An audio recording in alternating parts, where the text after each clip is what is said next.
Corona virus यानी कोविड-19 को समझने, इसका पता लगाने और इससे बचने के लिए पूरी दुनिया भर के शोधकर्ता कई तरह के उपकरण बना रहे हैं और कोरोना वायरस से बचने और सैकड़ों तरीकों का विश्लेषण कर रहे हैं। कार्नेगी मेलन यूनिवर्सिटी के प्रोफेसर रीता सिंह ने एक ऐसा टूल बनाया है जो खांसी के व्यक्ति की आवाज़, उसके बोलने के तरीके, यहाँ तक कि सांस लेने की आवाज़ में कोविड-19 के संक्रमण का पता लगा सकता है। वर्तमान में शोधकर्ता मरीजों की आवाज़, उनके खांसने की आवाज़ की रिकॉर्डिंग कर रहे हैं और फिर एआई एल्गोरिदम के जरिए इन रिकॉर्डिंग का ये पता लगाया जा सकता है कि व्यक्ति को कोविड-19 संक्रमण है या नहीं। कोविड-19 वायरस डिटेक्टर के बारे में प्रोफेसर सिंह कहती हैं कि ये व्यक्ति आवाज़ की महीन से महीन हरकत को भी ट्रेस कर सकता है जो सामान्य श्रोता को सुनाई नहीं देते हैं। ये टूल मूल रूप से एक सेल्फ लर्निंग सिस्टम है जो सिर्फ सामान्य खांसी ही नहीं बल्कि आवाज़ में मौजूद कोविड-19 संक्रमण को समझने की कोशिश कर रहा है। इसी तरह की पहल मुंबई स्थित Wadhwani institute for artificial intelligence द्वारा की जा रही है। वाधवानी का कफ अगेन कोविड नाम का मोबाइल ऐप यूजर को अपनी खांसी की आवाज़ रिकॉर्डिंग करने के लिए कहता है जिससे कोविड-19 का टेस्ट होता है। कोरोना वायरस ने दुनिया की रफ्तार बहुत धीमा कर दिया है। ऐसे में वैज्ञानिक और स्वास्थ्य विशेषज्ञ इस महामारी से निपटने के लिए टेक्नोलॉजी की मदद से कुछ बेहतर करने की कोशिश कर रहे हैं।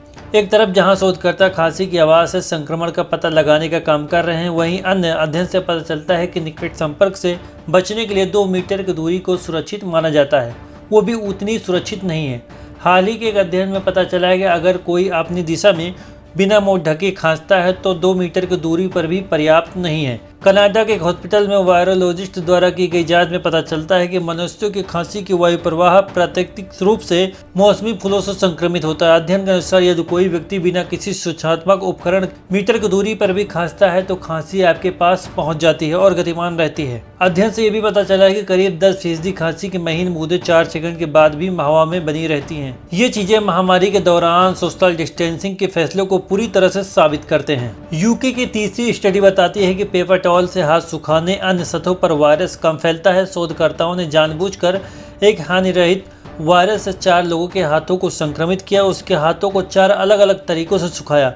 पाया गया कि पेपर टॉवल के हाथ सुखाने की तुलना में जेट एयर से सुखाए गए हाथों में संक्रमण 10 गुना ज्यादा था। ऐसे ही न्यूज़ देखने के लिए हमारे चैनल को सब्सक्राइब करें, साथ ही साथ बेल आइकन जरूर दबाएं। अगर न्यूज़ आप पढ़ना चाहते हैं तो भारतन्यूज़हिंदी.com पर जाकर न्यूज़ पढ़ सकते हैं। ये वीडियो देखने के लिए आपका बहुत बहुत शुक्रिया। जय हिंद।